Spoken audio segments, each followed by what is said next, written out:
Good evening, Lake Orion. You guys wondered where the fedora was at all these weeks? Well, I'm wearing it.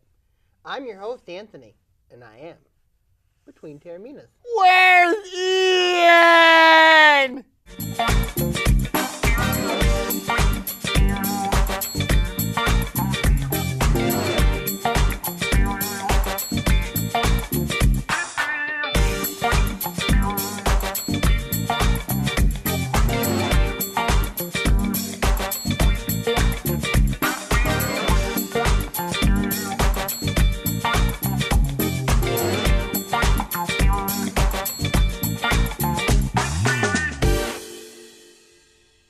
Yes, indeed, Lake Orion. That's not a lie. I'm your host today, not Ian, and I'm certainly wearing a fedora. Sammy, how you doing? Well, yeah. You know what Ian's doing right now? What is Ian doing right now? Hey, you wondered where he was. Now, Yeah, I know where he is right now. He's probably hanging around with this guy right over here.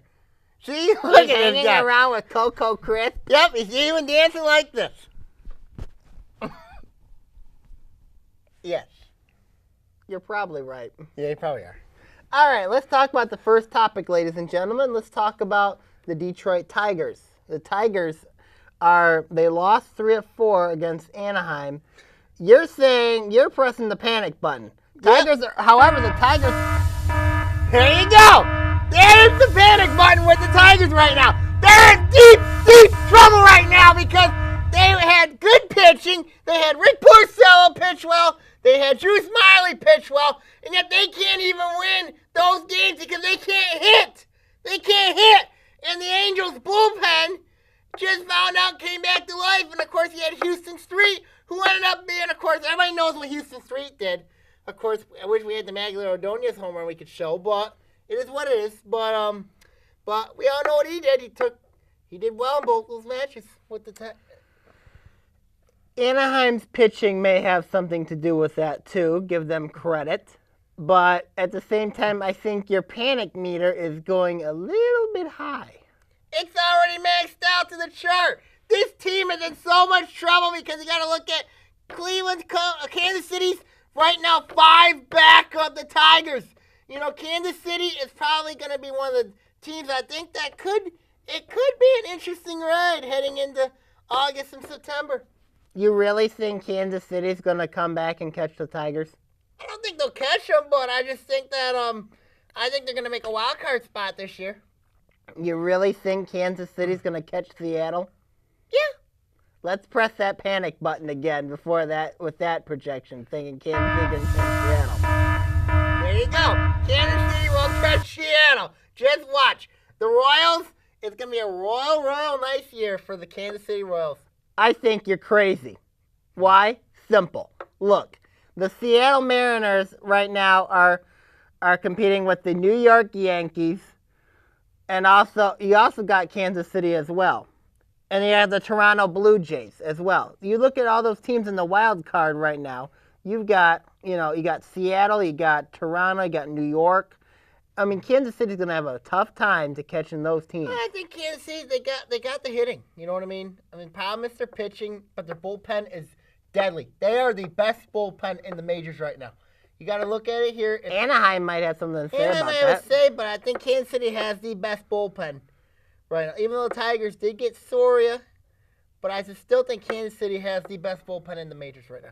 But right now, you look at the Tigers right now, they're coming back home after a road trip. Okay? They went to Arizona. They went to Anaheim. Got Chicago tonight. They play Chicago tonight. They're back home for a change. You think that the Tigers, obviously with the road record, the road situation, Anaheim has the best home record. When now Tigers come back home, do you think that it'll be nice for the Tigers having that day off? Do you think that day off will help them? You know, it could help this team out because even though they're playing Chicago tonight, Chicago is not a... Chicago, they're a little down. They're not bad. Chicago's... you got Abreu's hitting 30 home runs this year. You know what I mean? Mm-hmm. That's a huge asset for them. And then, Chicago, they got Chris Sale. Who's been doing well for them this year. Chicago, they could give the Tigers problems. But this is a matchup where clearly the Tigers are a better team than Chicago. But we don't know what we're going to see out of the Tigers. If the especially- Tigers sweep and the Royals struggle, would you press your panic button go down a little bit? Would my panic button go down? Remember, these are the Detroit Tigers. Anytime you watch the Tigers, especially that bullpen, that little meter goes up. You know? Anytime you watch the Tigers, that meter goes to the max. Especially with the bullpen. Especially when they bring in the bullpen, especially when you bring in a guy like Phil Koch, Java, Joe Nathan. That panic meter always goes to the max. You know? What would Ian Weatherspoon think with the panic meter all of a sudden being pushed to the max up here? I think he would like that, especially if What? he's hanging around with Coco as we speak. Well, I know that he's hanging around Coco He's Chris, hanging but around I with mean, Coco. press that panic button meter again for Coco Chris. There you go. Thank That's you. what Ian likes with Coco Chris. Yes. But anyways, with Oakland, Anaheim got some ground on Oakland. True. Because of the series with the Tigers. True. Do you think Anaheim threatens the West, goes ahead of Oakland? No, I think Oakland, they have enough starting pitching. Oakland does. Bullpen's okay. I just think that, especially playing at that pitcher-friendly ballpark, the Oakland County Coliseum that they have, I think that Oakland will pass Anaheim. Oakland will keep pace with Anaheim. I think Oakland's going to stay in first place. Anaheim's going to get the wild card spot, and they'll probably be in the play-in game. Okay. Well, I mean, if you look at, do you think the Tigers want to see Anaheim in the playoffs? No, I don't think they want to see Anaheim in the first round because of pitching, because their pitching's very good. Anaheim's is, and also that, they can get some timely hits. You have Pujols, you have Mike Trout, you got Josh Hamilton, and then, of course, you got Howie Kendrick can steal bases. They can steal bases. They have the most doubles in the big leagues right now also. Let's not forget that, and they hit a lot of doubles in that series. To be honest, Sammy, I'm not concerned. I'm not too concerned about the Tigers losing 3 or 4 against Anaheim because I look at the Tigers are going to bounce back. They always have a very good bounce back series. The bats didn't get going in that series. It's kind of bad because the But weather ain't credit going to get Anaheim's pitching. You have to give credit to Anaheim's pitching for that, though, too. But the Tigers didn't hit. I'm not, to be honest with you, I'm not panicking. I feel that the Tigers are a lot better team than the Royals. They're better than the Indians, but we're going to find out what's happening, Mm-hmm. We'll be right back with Between Taorminas here on ONTV. We're discussing high school sports. Enjoy farm fresh produce, baked goods, art, and more at the 2014 Lake Orion Farmers Market sponsored by Crittenden Hospital. Walk, bike, or drive to the Orion Arts Center located at 115 South Anderson Street. Parents can purchase products grown and made locally while kids take part in fun activities like horseshoes and arts and crafts. Come early and come often as vendors change from week to week as new crops come into season. The Lake Orion Farmers Market is held every Wednesday from 2 to 7 p.m. through October 22nd. For more information or to sign up as a vendor, visit downtownlakeorion.org.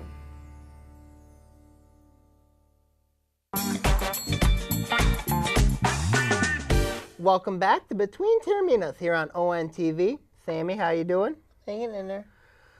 We're going to talk some OA football. We've got that's coming around the corner. Media Day, of course. Media Day, August 8th, you know what I mean? First ever football preview show. We got the Dragon preview show coming up soon. It'll be interesting. It's an interesting year coming up. We've got some interesting topics to talk about when talking about football a little bit. You're going to have a show coming up for on the podcast. Yes, it'll be coming out soon. The podcast will be it'll talk about the Dragons Den. Football. My projection for the Den. This is the first time we're gonna do this. It's gonna be a live It'll be a live podcast coming up, and I'm very excited to hold the projections and the preview for the OA season. Wonderful. I mean, it's going to be very fun. It's going to be very exciting, and I think it'll be good to give viewers a new show called OA Now. That'll be the podcast show. Will be called OA Now. Now, speaking of the OA, let's talk about some certain teams that have some storylines this year. Clarkston defending their state championship. Lake Orion obviously looking to rebound from last season. The divisions have changed. Oxford and Bloomfield are now in with Lake Orion, Clarkston, West Bloomfield, Troy Athens. Rochester moved to the OA White, along with Southfield, Oak Park, and Harrison, and Rochester Adams. Still going to be a very powerful division. But this big one that surprises me in the blue, two teams in particular, Southfield Lathrop and Farmington, two stalwarts in the OAA White, moving down to the OAA Blue, while two OAA Blue stalwarts, North Farmington and Royal Oak, are moving Well, let's to the look White. at it here with Southfield Lathrop. Southfield Lathrop, I think, had a stronger case to move down the blue because of their record. There goes the rivalry with Southfield, but it wasn't really a competitive rivalry there. But also they have a very good solid sophomore coming up. He's a very good player. I will mention more about him in the podcast. But Southfield Lathrop could be a team that could be a very dangerous team in the blue. But when I look at Royal Oak and North Farmington had a really huge rebound year last year in the blue. I think what helped them benefiting was playing that type of style games right there in that division, because when they were in the white previously, they struggled badly, and they could struggle again. When you look at Royal Oak, enrollment had to be a huge issue there, and then that's why they moved up, and they just lost Coach Ryan Irish. But they bring in a new coach. Kind of coach comes over from Madison Heights, Lanphier. Lanphier's not a football juggernaut either. But the team I'm mostly used to back in the day. Interested about is Farmington, because a lot of people have said Farmington, this is their talented team. This is a very good team. But I don't buy. They have a very good wide receiver in Des Kirkpatrick. They have a good linebacker. They got a good quarterback. I don't really buy Farmington at all, because the fact they've had chemistry issues. They're going to say, well, they've addressed the chemistry issues. They fixed the chemistry issues. With who runs the program. Who actually runs the program. It's the parents that run the asylum there. I just think that's a whole mess over there at Farmington. I think that, when you do the podcast, I think Farmington is one team we tend to really disagree about. I think because Farmington it seems like that Farmington is playing in the OAA Blue. I think that might help Farmington a lot, and Farmington might. A lot of people are saying Farmington's going to run over the OAA Blue. I don't think they will. I'm not sure, but I don't think they will. The schedule schedule's very favorable for them. They got Avondale at home. They still got to go to Lathrop, which is going to be an interesting matchup in division play. Mm-hmm. They got to play Harrison to kick off the year. I think that's a loss there. I think they got to play Walled Lake Central to close out the year. That's going to be a tough matchup for them. And I think that when I look at Harrison, when I look at Farmington, if they don't make the playoffs in the blue, then a lot of people say that staff will be that hot seat for John Buethel and his staff. That's going to be even hotter if they don't make the playoffs. What do you think about Lake Orion? 6 road games this year. 6 on the high end. It's tough because you're playing 6 road games. Mm-hmm. And two of those games are against very good teams, actually. 3 of those games, actually, when I look at it. You got to play Clinton Johnson, Chippewa Valley, kick off the year. You got to play at Oxford. And you got to play at Stony Creek, which is not going to be an easy game either. So 4. And then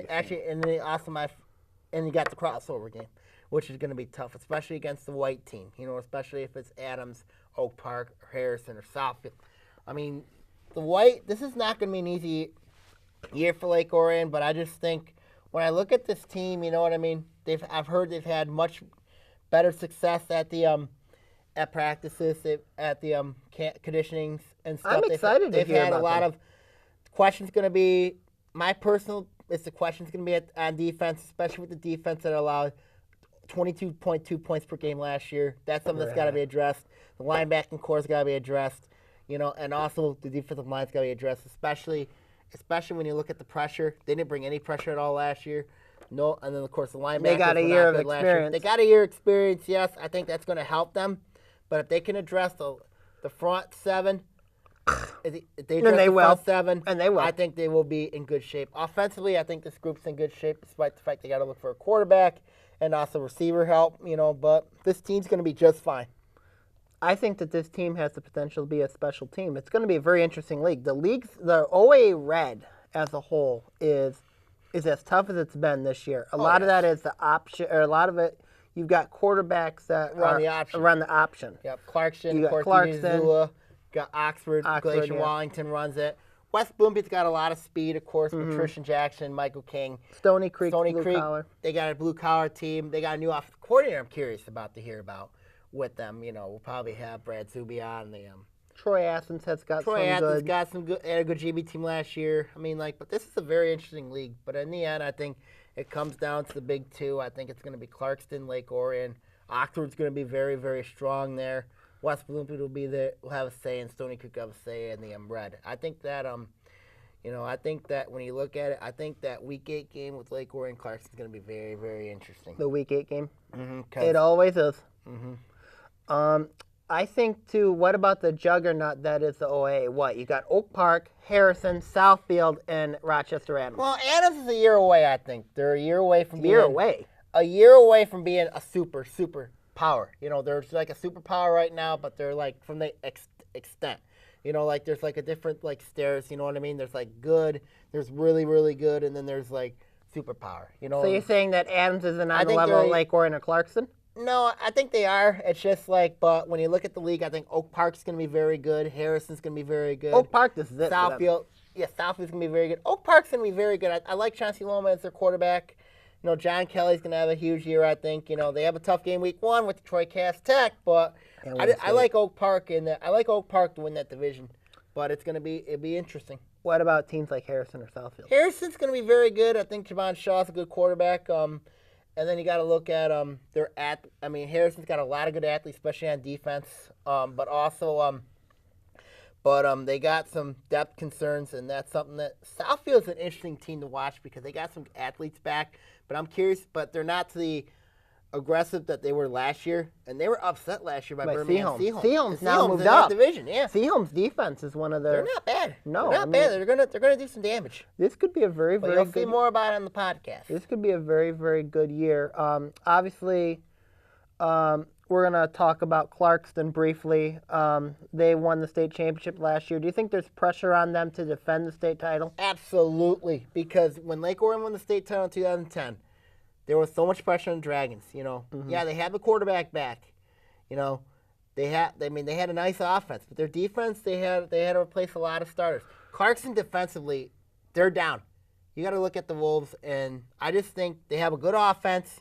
They're going to score points, but might have to give up. They're going to give up a lot of points, I think. That Lake Orion Clarkson game is going to be very, very exciting week 8, and also Clarkson's got some games too. It is on ONTV. Yes, I'm excited for that one too. All right, when we return to Between Taorminas, we're going to bring back something that you've seen before, but we're going to bring it back here on ONTV.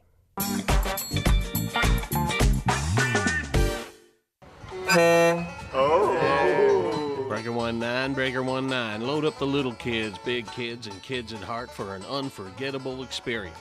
Orion Township's Big Rig Gig will take place on Friday, August 1st from 5 p.m. to 9 p.m. at Friendship Park. Enjoy a convoy of trucks, tractors, diggers, dozers, buckets, and backloaders firsthand, and keep your eyes peeled for Smokey Bear. Come early and stay late for an outdoor movie. Despicable Me starts at 8:30 p.m. Cost is only $5 per vehicle. For more information, call 248-391-0304, extension 305, or visit oriontownship.org. And I'm gone.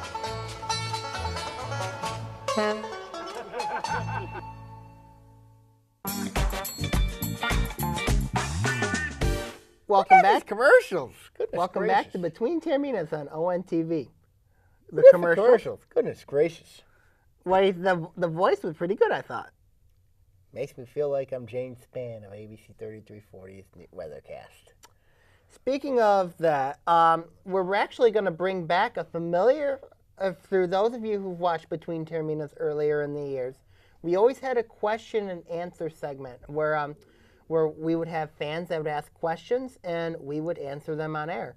We first have a question from James down in Oxford asking, what is Oxford football's chances in the OAA this year?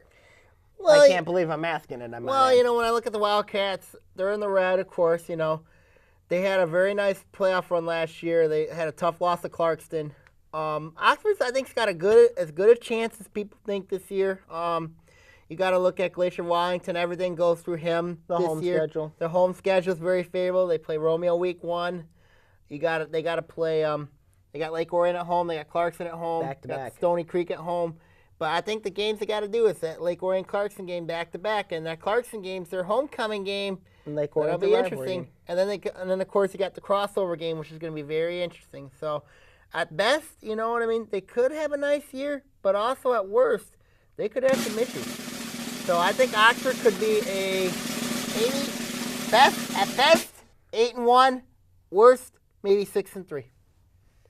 I think Lake Orion beats Oxford. Simple as that. Lake Orion just simply a deeper, and also I think. But you got to be careful here because as we saw last year, time possession football always counters depth, and that's what happened in that game last year with the Dragons.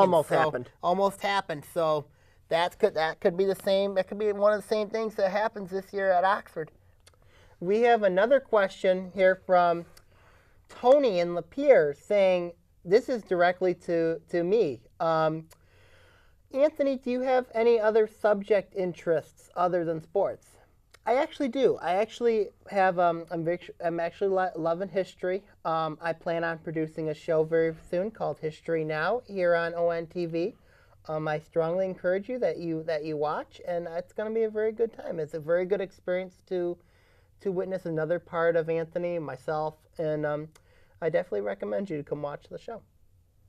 The next question is, this is a very unique one. This is from Ian from Romeo. He asks, when Ian Weatherspoon is here, when Ian is here, is there better chemistry or is there not better chemistry? Sam, what do you think? It's odd. It's an odd thing. It's kind of odd with Ian not here, but then again, Ian's right now happily dancing with Coco Christmas we speak. I don't know. Ring that panic meter up. Yes, that panic meter. That is perfect for Ian and Coco Chris. That's perfect.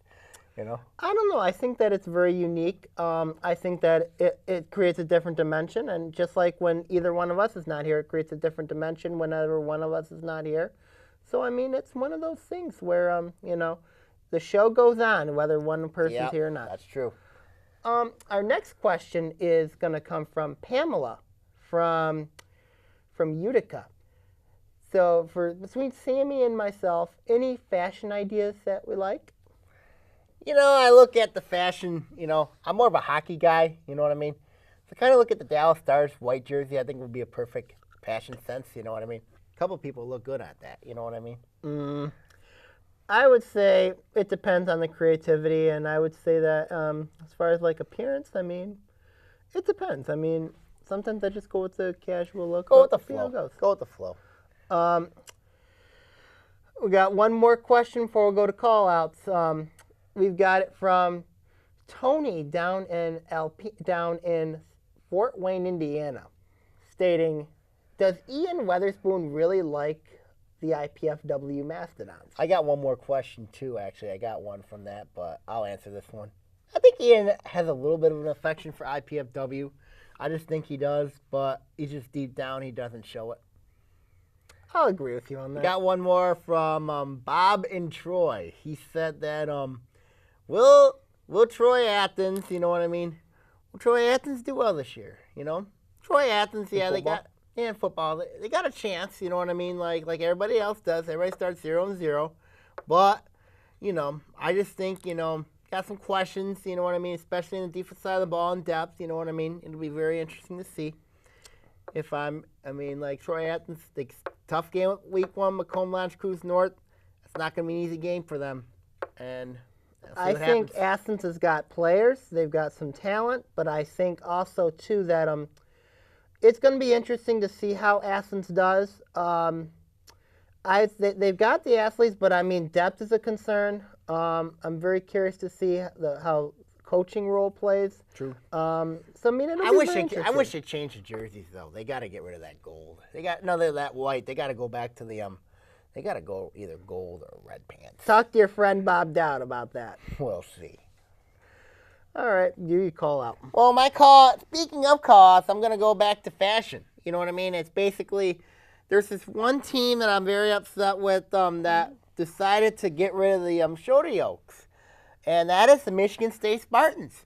Michigan State, why? Let's look at it here. You look at the differences with your jerseys. You see the green here. You have the shoulder yoke. You know what I mean? That shoulder yoke makes you who you guys really are. And now you're proposing now that you're going to take that yoke away? Why are you going to do that? It's too plain on you. It's like Orion's road white jerseys. They're too plain. Get out of the plain look. You know what I mean? Like, you're not looking like you're like a John L. Smith type of team now. That's what you're looking like. He decided he had no stripes, no nothing. You know what I mean? But if I'm Michigan State, I keep the green shoulder yokes. Right now, I absolutely would do it because it makes perfect sense on you. Missouri even has a black shoulder yoke that they wear for their games on the road. Missouri does their jerseys right. Michigan State, keep the green shoulder yokes. That is your identity. Well, I mean, I would say that Michigan State, I would say, looks better with the green shoulder yokes on there. I also got to make one more. I looked at a selfie of a young woman smiling over Auschwitz. You know, the history of Auschwitz, you know, it's a very sad and very dark, very deep time. And to this Princess Brianna girl, I think you need to look at yourself in the mirror and, you know, maybe next time, take a reflect about what that place means. But it also reflects on the society that some teens seem to, you know, when it comes to history and not understanding history. But, you know, then your reaction to it is, oh, I'm famous now. No, you're not. No, you're not. You know, you should be ashamed of yourself. You should take a look at yourself in the mirror and, to get respect, you do good things and do good deeds. This is certainly not one of them. This is just attention grabbing, and it's just sickening. It's sad, you know what I mean? That it's sad. Auschwitz is there still for history and all that, but it's unfortunate. People would smile. People would smile there. It's devastating. It's even sad. take pictures there. I mean, that's terrible. That is terrible. Especially, it's very sensitive, especially with amongst people that suffered, especially the Jewish community. 6 million Jews. I know. Any final thoughts? Well, you know, looking forward to the podcast coming up. I'm very excited. Of course, we have our Dragon preview show coming up soon. Yes, I'm excited for that one. That's going to be a good one. Features myself, you, Coach Bell. We're going to have the Coach double O trophy here. And former Lake Orion alumni. Yep, so and the double O trophy will be here. That'll be fun. All right, between Taorminas, as we head on out for the evening. Wait, I have one more rumor. The double O trophy can be here next week. There's a rumor going around. All right, between Taorminas, as we head on out for this week, have a good week. Take care of yourselves, and go green.